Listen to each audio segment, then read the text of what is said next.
Now they say defense wins championships. Well, today we're gonna see exactly what the defense looks like that will win the championship if we add 199 overall to every team's defense. As usual, we begin with some notes, okay? Now the player can be any player at that position on the depth chart. It doesn't have to be the starter or the highest on the depth chart. But speaking of depth charts, we'll use ESPN as a reference. So they have to be listed at that position on ESPN for us to adjust their overall. As per usual, we're going to spin the wheel to determine which position we're going to be upgrading, okay? I'm not going to choose it. We have D tackle, left and right outside, linebacker, MLB, cornerback, free safety, and strong safety. 9 different positions. We start with the Minnesota Vikings. And after losing Jordan Hicks in the offseason, it's time for some other MLBs to step up, and that's the position we land on. Ivan Pace Jr. is the one we decided to go with. He was a rookie last year, and now he's MLB #1. The Tennessee Titans already have a stud on their defensive line, and with this spin, they're going to add someone next to him that's just as good, if not better. They land on left end, which just so happens to be Sebastian Joseph Day. Yeah, I used to think he was a D tackle, but ESPN has him listed at left end. The Houston Texans, Will Anderson Jr., Danielle Hunter, Autry, they have a nasty front seven, and it's going to get even better. They land on right outside linebacker. So Christian Harris is up to a 99 overall. The Pittsburgh Steelers are trying to make some changes in the secondary, man. They got Dante Jackson. They're hoping Joey Porter Jr. can make a leap. So you see where I'm going with it. They land on cornerback, and we're going to leave those 2 guys I just mentioned alone because they're already solid. But why not add an elite CB and Josiah Scott? So now they have 3 startable corners. This next spin, we're going to land on probably one of the best musicians ever. We're headed to Seattle, and they're gonna land on a cornerback position where you already had Rick Woolen and Devin Witherspoon. Same situation as the Steelers. We're gonna make Michael Jackson up to a 99 overall. They have one of the best cornerback cores in the league now. So far, we've seen a lot of teams get guys that were in like the 60s, 70s, up to a 99. You can't say the same for the Saints, unfortunately. They land on MLB, which is arguably their best position already on defense. DeMario goes from a low 90s to a 99. Since they are in a 4-3, only one MLB starts, and it had to be him. Now, the Ravens was a similar but different situation, okay? They're going to end up landing on MLB as well, but they're in a 3-4, so Roquan will still be on the field at a 95, but now Trenton Simpson will join him, and now they have 2 elite MLBs on the field. This might be the early favorite in this video. I'm pretty sure the last time the Rams won the Super Bowl, they had a really good safety, even though he was past his prime, and Eric Weddle. So they gotta be happy that they end up landing on the free safety position where Russ Yeast is up to a 99 now. The last position the Raiders want to land on is Max Crosby because he's already a 97. It would be a minimal upgrade. They need help elsewhere, and they're gonna get it. Right outside linebacker is what they end up landing on. And this is the biggest upgrade of the video so far. Luke Masterson doesn't even have a picture. He was a 60-something overall. Now he's a 99. The Patriots always seem to have a very solid defense. Very well-rounded team, so any position would have been nice. And they end up going to the secondary, man. Strong safety, Kyle Duggar is going to get upgraded to the max overall. The one position the Panthers did not want to land on was right end because Derek Brown, already elite. You need to help him out elsewhere. And if you haven't already liked the video and you still watch it, come on, don't be shy. It's not going to bite, okay? Tuttle at D tackle is going to help out Mr. Brown. He's up to a 99. The Packers D-line already looking pretty solid. You got Preston, Rashawn, Kenny Clark. Even though they lost Devondre Campbell, they're looking pretty solid on that front 7. After landing on the right outside linebacker, Isaiah McDuffie is going to fill in those shoes quite nicely. Now the Lions D-line looking phenomenal. DJ Reader, Aiden Hutchinson, of course. 2 studs. Clearly they didn't want to land on either of those positions because they're already really good, okay? So they're probably happy that they landed on left outside linebacker so they can increase Derek Barnes to the max overall. The Jets already had 2 elite players, no, maybe 3, with Hassan, Quinnen, of course Sauce Gardner. You have Quincy Williams, stud, CJ Mosley. That defense is stacked, so they had to be ecstatic when they landed on a right outside linebacker, Jamian Sherwood, who I believe was in the 60s, is now up to a 99. The Jacksonville Jaguars already had Josh Allen. You added Eric Armstead in the offseason. You have Foyesay Devin Lloyd. So another team that has to be over the moon is the Jaguars after landing on left outside linebacker Trayvon Walker, former first overall pick, is gonna reach his full potential. The G-men do not want to land on left outside linebacker or D tackle. Those are the two best positions. You have Bobby Okereke, Kayvon Thibodeau, but they really needed help in the secondary. And they're gonna end up getting it. Cornerback is the position they land on. Deontay was a 77. Now he's up to a 99. Might as well have at least one elite CB. It's been a string of great spins for a lot of teams, but the Niners already have phenomenal playmakers all over the field. I mean, they end up getting Devondre Campbell, who we previously mentioned. You already have Warner, Bosa. Even though they lost Armstead, you have Greenlaw, Charvarius. I mean, there's really no weakness. So in their case, a strength is gonna get even stronger. Strong safety, Talanoa Hufanga goes up to a 99. The Falcons definitely did not want to land on free safety or cornerback. Already have Bates and Terrell. Also didn't want to land on right end or D tackle. There's other positions they could have used like MLB. Hayden Ellis gonna be the one we upgrade for the Falcons. Philadelphia's depth chart looking a lot different than you might expect. Like when I saw it, I was like, Josh Sweat at linebacker? Same with Brandon Graham? But hey man, we're going with ESPN. Things changed in the offseason. New defensive coordinator.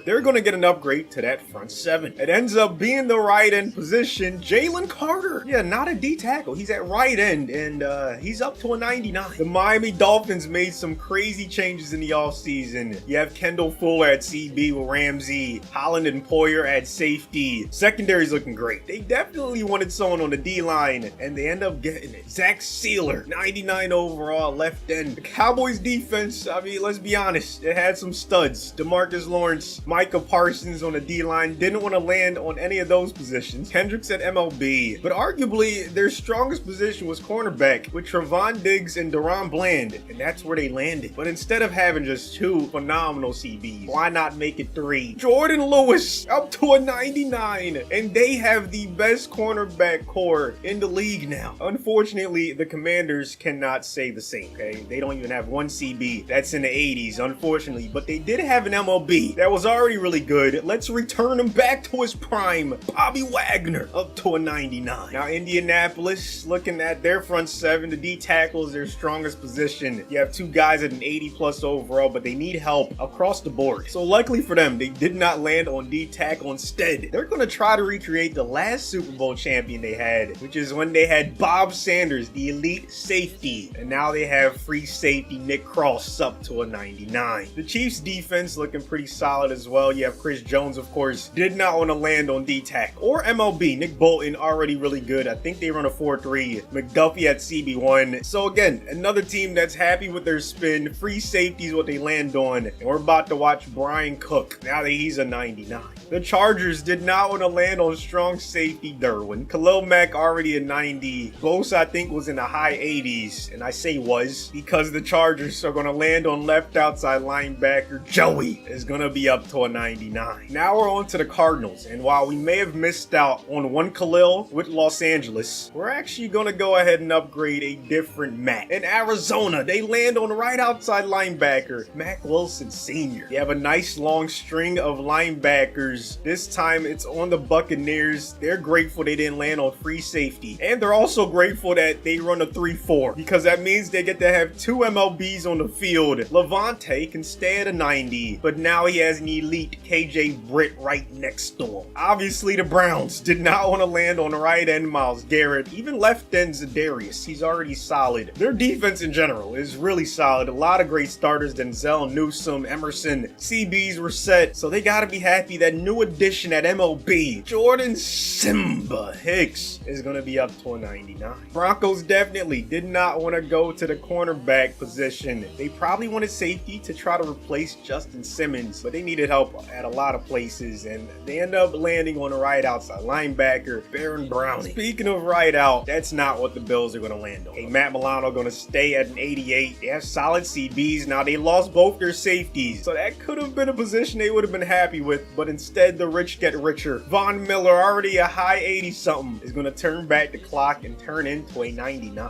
On to the Cincinnati Bengals. Right end, they're trying to avoid a lost D tackle DJ Reader, so maybe they would have loved to land right there, but we're actually going from one Von to another as they land on strong safety Von Bell. And no, this is not deja vu, okay? The Chicago Bears, last team in this video. I'm actually doing a rebuild with them franchise series. Feel free to check it out if you haven't already, man. Their defense is solid. A lot of great players, but one guy in particular, Jaquan Brisker, the strong safety, is the one that's getting upgraded. Every team has improved, even if it's a marginal improvement. So once again, I need predictions, man. You can't ignore the offense. Obviously, that plays a part. But which defense is going to improve the most and help their team hoist the Lombardi? Not surprised that the Ravens get the 1 seed with 2 elite MLBs. Chiefs with an elite free safety tie them at 13-4. Jets with a great right outside linebacker. That defense was nasty. No wonder why they go 12-5. Dolphins 11-6. Bills with a rejuvenated Von. And then Steelers with a phenomenal CB. All make the playoffs. The Chargers go 10-7 with Bosa healthy and in his prime, and they don't make it though. Neither do the Bengals or the Raiders. The Colts get the last spot in the playoffs. Texans 8-9. Every other team finishes below 500. I'm surprised the Browns didn't do better. That defense was looking scary. Niners go 15-2 with Hufanga getting just a little bit better. Cowboys with the best CB core in the league. No wonder why they went 14-3. Eagles with an elite Jalen Carter. The Bucks with 2 elite MLBs. Both go 11-6. Packers 9-8. Same with the Saints. 2 teams that improved their linebacker core. And then the Commanders 8-9 get the last spot in the NFC with a 99 Wagner. And you gotta feel bad for some AFC teams. If they're in this conference, they would 100% have been in. Ivan Pace Jr., most tackles, most deflections with 12. He had a forced fumble, an INT, 2.5 sacks. He did everything. He's going to be in the running for DPOY. Joseph Day had the most sacks and the most tackles for a loss on Tennessee. He had a forced fumble, 2 deflections. Christian Harris, 8 sacks to lead the Texans, 2 INTs, 2 deflections, 88 tackles. Josiah Scott, 4 INTs, most on Pittsburgh. Only 2 deflections, but still 89 tackles, solid season. Mike Jackson, 4 INTs, title equivalent for the most on Seattle, 5 deflections, 80 tackles for him. DeMario was second on the Saints in tackles, but again, he filled the stat sheet. Man, he had 3 forced fumbles, a fumble recovery, 8 pass deflections. He had every single stat you could possibly have. Trenton Simpson did his thing. Most tackles on the Ravens. He once again filled the stat sheet. 3 forced fumbles, 3 fumble recoveries, 4 deflections, 3 INTs, 2 sacks. Russ Yeast with 1 INT, 3 deflections. Seems like everyone's getting at least 1 forced fumble. Luke Masterson, 15 sacks, second right behind Crosby. He even had an INT. Once again, 2 forced fumbles, 4 deflections. Kyle Duggar with 2 INTs, tied for the most on the Patriots. He had every stat besides recovered fumbles and sacks. Shy Tuttle was not shy at all, 7 sacks. Got to the quarterback, he had a forced fumble. 18 tackles for a loss to Lee Carolina. Isaiah McDuffie, solid all-around season. 2 recovered fumbles, 2 forced, and 6 sacks. Derek Barnes second on Detroit in sacks with 12.5. Jamian Sherwood filled the stat sheet quite nicely. He led the Jets with 142 tackles. Most sacks on the Jaguars was a tie between Trayvon Walker and Josh Allen. Also filled the stat sheet nicely. Deontay Banks, only 1 INT, 6 deflections. I guess quarterbacks weren't really testing him like that. Hufanga had every stat except for QB sacks, 90 tackles. Caden Ellis, solid season for the Falcons, most tackles on the team. 17.5 sacks for Jalen Carter. Maybe right in is where he belongs. 21 sacks for Zach Sealer though, by far the most on the Dolphins. Jordan Lewis on the Cowboys leads them in interceptions with 4, 7 deflections as well. Bobby Wagner did it all, 7 deflections. Didn't have a forced fumble or recovery, that's surprising, but he had 6 INTs, 137 tackles. He's gonna be in the running for DPOY. Nick Cross, 1 deflection, 64 tackles. Not the best season, probably one of the most lackluster we've seen so far. Just gotta be honest, man. Brian Cook, 4 interceptions, 3 deflections. He had a pretty solid season. Joey Bosa, most sacks on the Chargers, 11.5. He had 5 deflections. Mac Wilson, 11 sacks to lead the Cardinals. KJ Britt second on the Bucks with 92 tackles. He had 5 INTs. Simba, most tackles on the Browns. Filled out the stat sheet quite nicely. 4 deflections, a forced fumble, 7 sacks for Brown. Browning on the Broncos tied for the most. Von, 24.5 sacks. He breaks the record. 16 tackles for a loss. The other Von with a solid season. 75 tackles. And then finally, Jaquan Brisker, 9 deflections. Tied for the most on Chicago. Let's see how much offense he suffered. Doesn't look like too much, okay? Mahomes still had a phenomenal season. Prescott. Those two are probably going to be in the running for MVP. I'll be shocked if it's anyone else. Then again, we haven't seen anyone have as bad of a season as Daniel Jones. 10 touchdowns, 24 interceptions. My goodness. Mahomes also has the most passing touchdowns. Only 2 guys threw for 40 plus. Rushing wise, Henry was less than 200 yards away from 2,000. There's everyone that had at least 1,000. Jacobs had the most rushing touchdowns. Saquon was right behind him. A lot of guys had 10 plus. As for receiving, CD Lamb. My goodness, what a season. 1,700 yards. Cooper Kupp, Keenan right behind them. Is a lot of good wide receivers, man. As for receptions, you have CD leading the way. Jefferson, Samuel, and Lockett right behind those guys. Is once again a solid string of wide receivers. And finally, CD tied with Keenan. Most receiving touchdowns in the league. League leaders for defense, Simba, a guy we upgraded. As for tackles for a loss, Judon. Derek Barnes, there's someone we upgraded. Same with Zach Sealer. 2 guys in the top 5. Von by far the most sacks. Sealer was second. So the top 2 were guys we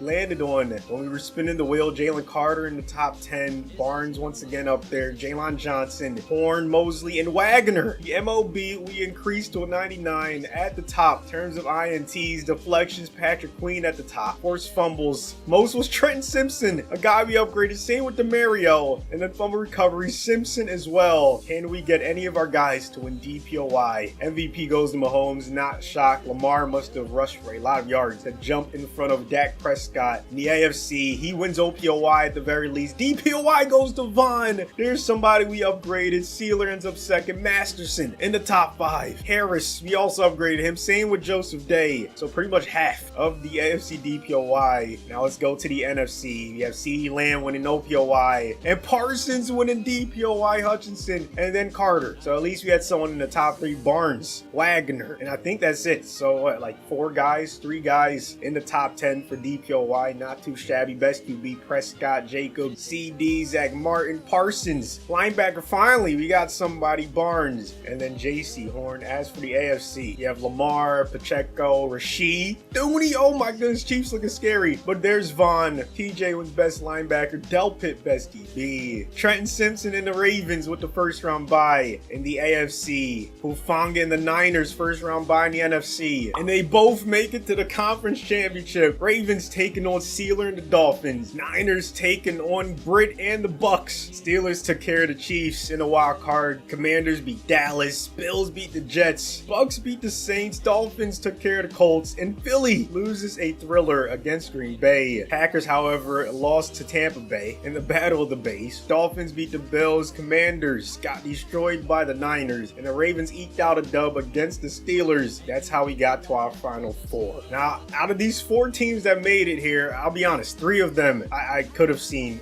getting here. I don't know about the Bucks, and I'm not saying that because McCaffrey's already off to a great start. He's going to do that against anyone. And I like the Bucks defense, so I should have seen this coming. 2 elite MLBs. That's huge. Like, you can't beat that. Debo with a nice catch in traffic. Yeah, KJ Britt and Levante patrolling the middle. You have Vita Vea and then Antoine Winfield. So it makes sense. They have elite guys at all 3 levels of their defense. No wonder why they're in this position. McCaffrey gets the first. And then, of course, offense. You still have Baker. You still have Evans, Godwin. Like, you have a good offense, good enough to get this far. Niners, we already know about their roster, arguably the best in the league. Debo with another nice catch. Their offense is nasty. Defense also really good. Hufanga, though, was already really solid. So I didn't know how that would affect them not really getting too much of an upgrade. But clearly it worked out. Purdy going downfield. That's a touchdown. Phenomenal start by Samuel. Niners up 7-0. Here's Mayfield on his first drop back. I was going to say he had plenty of time, but no, he got hit it when he threw it. Gonna be tough to throw downfield against them. Hufanga just that much better. Baker This time gonna get rid of it to an open man. They keep the chains moving. It's Trey Palmer. Like this confidence, man. Might as well lean into your strength. You know you're a passing team. So empty it out. Go 5 wide and throw some lasers. Rashad White. Here's the I form though. They're finally gonna run the ball, looks like. Nope, another pass. Baker to Evans, spreading the ball around nicely, making mincemeat of this Niners defense. I could have just jinxed them, okay? They've still yet to really comfortably get in the field goal range, but they're gonna do it on the very next play. K-Dotton getting them down to the 10. 4th down and 3, first play of quarter number 2. Looks like man coverage across the board. Hufanga at the top of the screen. He's gonna rush the quarterback. He hits Baker, and it could have been caught by Otten, but it's not. And it's a goal line stand by the Niners.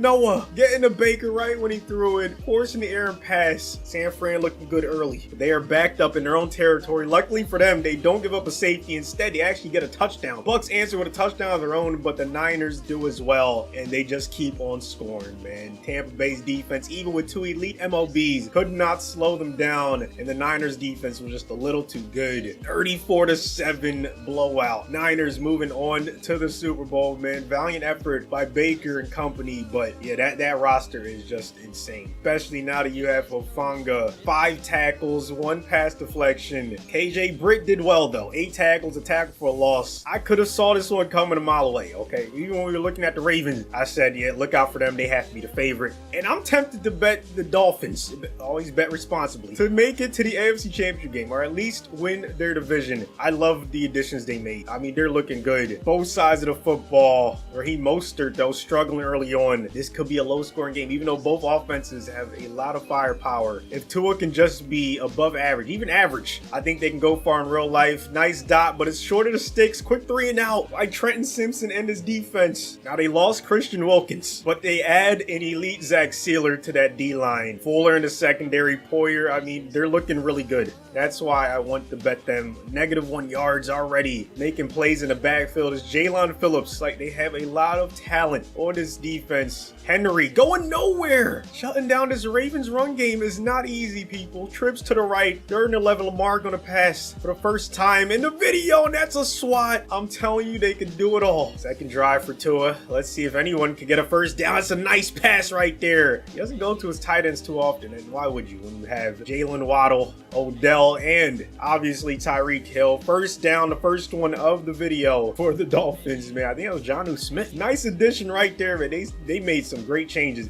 They're going all in, pretty much. They have to. Tyreek with a nice catch. Now, they just paid Jalen Waddle, so I don't know what that means for Tua. I don't know if they're going to use a wait-and-see approach to, you know, determine whether or not they give him a long-term contract. Tyreek with the catch. I'm genuinely curious what Dolphins fans think. Are you already sold on Tua? Do you think he deserves that contract? Or do you want to wait and see? Because that was scary that he couldn't really play in cold weather games. Will Mostert repeat what he did last year? Will he have to? With Devon Achane. Oh my goodness, what a play. Trenton Simpson, the man who got increased to a 99, getting a sack. And that's how he end quarter number 1, man. He pushed them low-key out of field goal range. See if the Dolphins can get back into it. Tua also doesn't really scramble that much. So again, that's something you have to think about. But if you're going to keep on making passes like that, it might not matter. Waddle keeps the chains moving. 23 yards. Big 3rd and 10. Ravens trying to hold them to 3. Simpson lined up on Jonnu, and it's man coverage. Tua goes to the screen, incomplete. Good stop by Baltimore. Time for the Ravens to get something going. Lamar trying to go over the middle. That's Jordan Poyer. I told you, man. This ain't the same Dolphins defense. They were actually pretty solid last year. Like, they had some decent games, and they just got better. So I'm telling you, that's a team I really like. AFC is going to be scary. I don't know how to predict who's making the playoffs, but I think both of these teams are going to be in there. You obviously have the Chiefs. That's 3 spots already. So, hey, good luck. Lamar over the middle. This is crazy. The Dolphins defense is shutting them out. This could be a very low-scoring game. He's trying to go to Mandrews, but they are double-teaming, triple-teaming, making sure he does not find his target. 10-0 at one point. Baltimore finally gets on the board, and they're only down 3 in the 4th quarter. Dolphins have the football. Mostert gonna go up the gut, get the first down, and that might be the dagger. They win this one 13-10. Like I said, low-scoring game, and both these defenses were absolutely scary. scary. Not too much production from either team. 6 for 101 for Tyreek to lead the way. He's going to get his, but Simpson, 11 tackles, a tackle for a loss, 1.5 sacks, doing everything he could. But it was Zach Sealer, 1 sack, a tackle for a loss, 2 tackles that helped his team get the W. Here we are in the Super Bowl. Dolphins versus Niners. Tua trying to avoid a quick 3 and out, 3rd and 8. Good protection. He's going to find his receiver, Tyreek. First down. Another 3rd down coming up. Trips to the left. Warner against Waddle, I believe, in the slot. I think it's man coverage. Tua should look at that. He goes deep, but it's out of bounds. Good defense by the Niners on drive number 1. Now it's the Niners' turn to see what they can do on offense. Purdy to Ayuk, one of his favorite targets. Play action. This time it's going to be George Kittle breaking tackles, staying on his feet. What a tank, man. He gets them the first down and then some. Finally, McCaffrey's going to get a carry. And you see what happens when you give him the football. Touchdown. Niners made that look pretty easy. But I will not count out the Miami Dolphins offense. They have too much firepower now. The extra point was blocked by Jake Booty, but the Niners get a field goal. And then another touchdown, 16-0. Wait a minute. Maybe that defense is just too good. All we did was increase Hufanga's overall, and that was enough. Zach Sealer at a 99 was not able to slow down the Niners offense. 30-14. San Fran are the winners of this experiment. There's Talanoa, well deserved. Their roster was already really good, so just increasing an already strong point, you see what happens, man. Thanks for watching to the end. Subscribe if you're new, and I'll see you in the next one.